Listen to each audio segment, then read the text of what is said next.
हाय दोस्तों, welcome to our YouTube channel.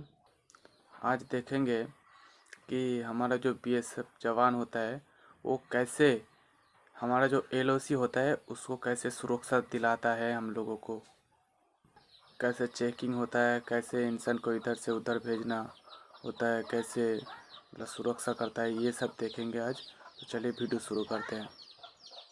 Like, share और subscribe कर देना, थोड़ा हमारा भी मोटिव बनता है। आप लोगों का सब्सक्राइब करके देखना हो। इंडो पाक बॉर्डर, पंजाब, 12:30 आवर्स। 1 घंटे बाद यहां से इंडिया की सबसे सेंसिटिव ट्रेन्स में से एक गुजरने वाली है। यहां से लेके अटारी तक एस्कॉर्ट करेंगे। सिक्योरिटी एक अहम मुद्दा है। हर मंडे और थर्सडे को इस ड्रिल में कड़ी मेहनत की जाती है। बीएसएफ की रिस्पॉन्सिबिलिटी है कि पहले जब गेट खुलेगा तो एक पार्टी गेट के आगे जाएगी, गेट के आगे का इलाका सर्च करेगी, किसी प्रकार की सस्पेक्टेड कोई चीज छुपी तो नहीं है वहां पे।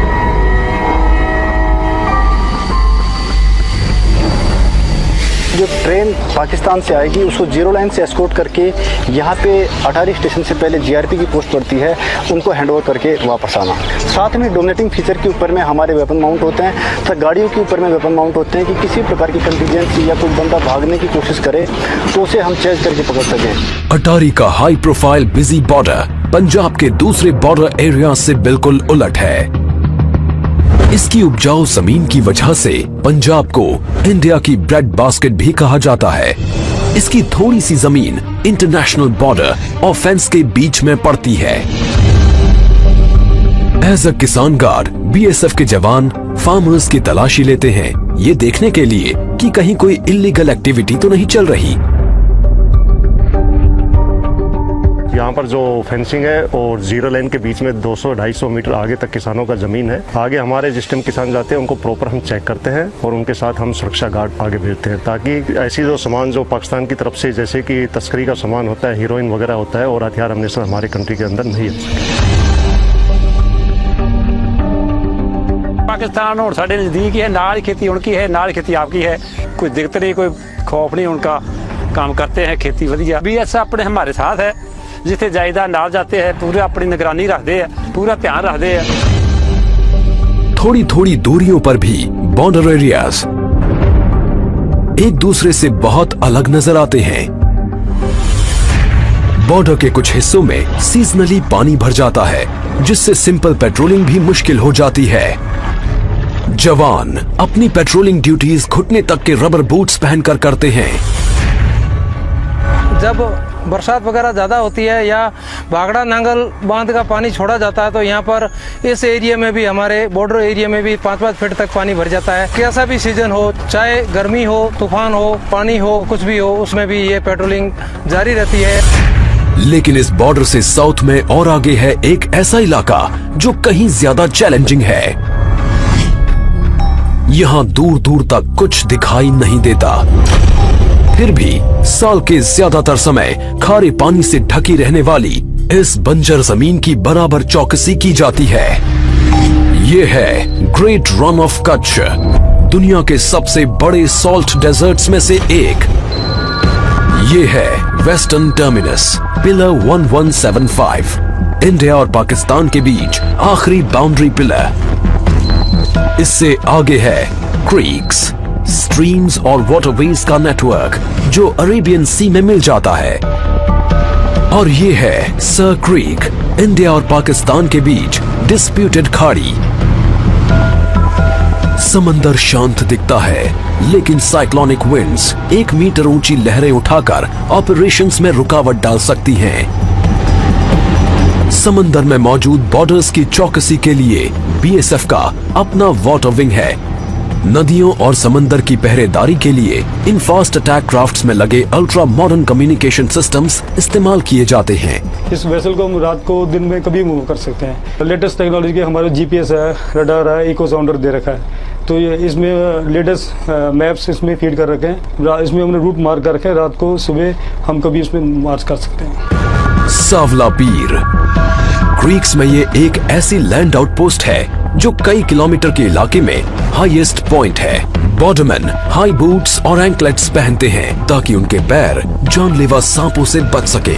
वो इस वीरान पोस्ट पर साल के 6 महीने निगरानी रखते हैं। इसकी स्ट्रेटेजिक इंपॉर्टेंस बहुत ज्यादा है और इसकी वजह है पाकिस्तानी एक्टिविटीज। क्रीक्स के आसपास कीचड़ और दलदली जमीन पर दिन में 2 बार आने वाले हाई टाइड्स की वजह से पानी भर जाता है।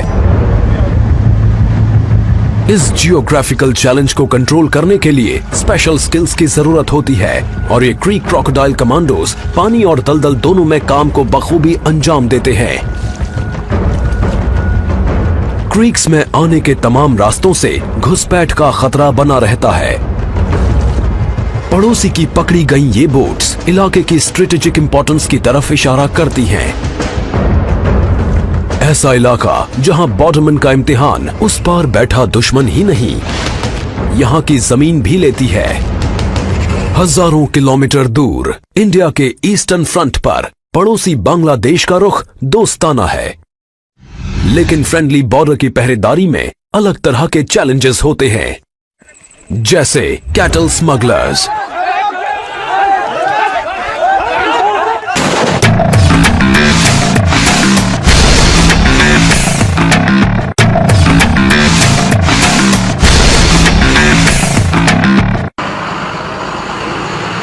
बांग्लादेश से सटा इंडिया का आड़ा तिरछा बॉर्डर 4000 किलोमीटर से ज्यादा लंबा है। इसे रेड क्लिफ लाइन भी कहते हैं।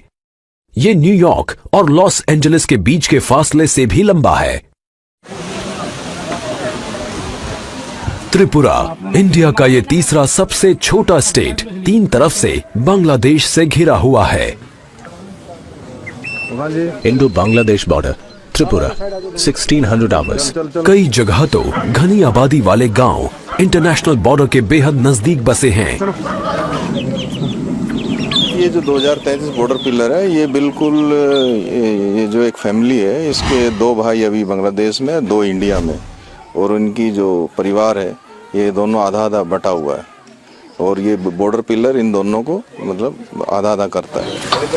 इस इलाके की पुलिसिंग एक उलझन भरा काम है क्योंकि कई बड़ी एक्सटेंडेड फैमिलीज बॉर्डर के दोनों तरफ रहती हैं।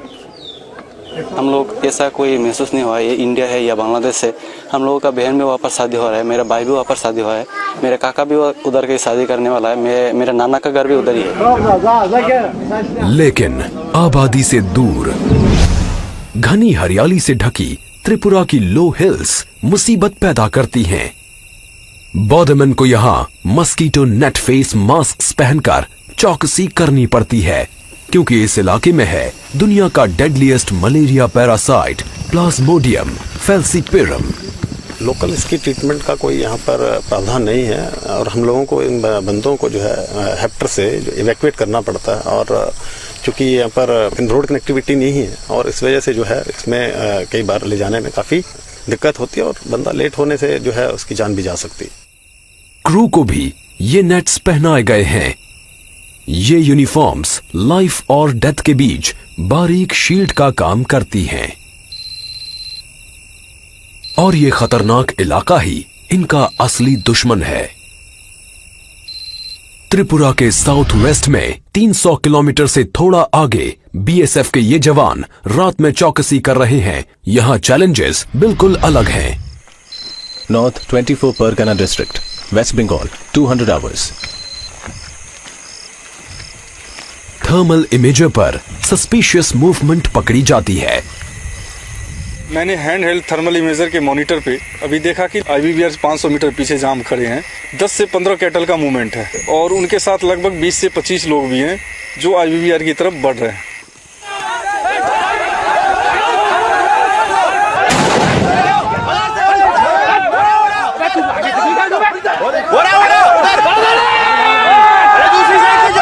पीछा किया और पकड़ लिया। इंडिया बांग्लादेश बॉर्डर के 1/4 हिस्से पर फेंस नहीं है। इसी वजह से इन इलाकों में बहुत ज्यादा कैटल स्मगलिंग होती है। 2014 में लाखों डॉलर कीमत के करीब 20 लाख कैटल बॉर्डर के पार स्मगल किए गए थे। बॉर्डरमैन की स्ट्रेटेजिक पेट्रोलिंग टैक्टिक्स की वजह से अब स्मगलिंग में तेजी से कमी आई है। वेस्टर्न बॉर्डर की ही तरह यहाँ ईस्टर्न बॉर्डर पर जमीन पर सिर्फ बोट्स ही नहीं होते। बीएसएफ का specialised water wing bay of Bengal के आसपास के तमाम वाटर चैनल्स को मॉनिटर करता है। Sundarbans, west Bengal, 10 hours. लगभग 10,000 स्क्वायर किलोमीटर्स इलाके में फैला सुंदरबन का आकार तकरीबन जमाइका जितना है। इसमें से आधा इंडिया में है और बाकी का बांग्लादेश में। यहां बीएसएफ तय काम को अंजाम देती है। गर्म और उमस भरे सुंदरबन में नहरों, कीचड़ और छोटे आइलैंड्स का एक उलझा हुआ नेटवर्क है। इलाका दलदली है और इसकी वीरानियों में मंडराते हैं जानलेवा क्रीचर्स, डंक मारने वाले से फाड़ डालने वाले तक। दुर्गा उन 3 फ्लोटिंग बॉर्डर आउटपोस्ट्स में से एक है जहां बीएसएफ सुंदरबन के आसपास के दूर दूर तक फैले रिवराइन बॉर्डर को मॉनिटर करने के लिए इस्तेमाल करती है। 353 टन का हर वेसल लैस है इको साउंडर्स और सैटेलाइट नेविगेशन इक्विपमेंट से, ताकि जवान इस बदलते मंजर पर महारत हासिल कर सकें। दुर्गा में रहते हैं 30 बॉर्डरमैन। बाकियों की तरह ये लैस हैं 4 फास्ट पेट्रोल बोट से, जो स्मगलिंग और घुसपैठ को कंट्रोल करने के लिए फ्लोटिंग चेक पॉइंट्स की तरह काम करती हैं।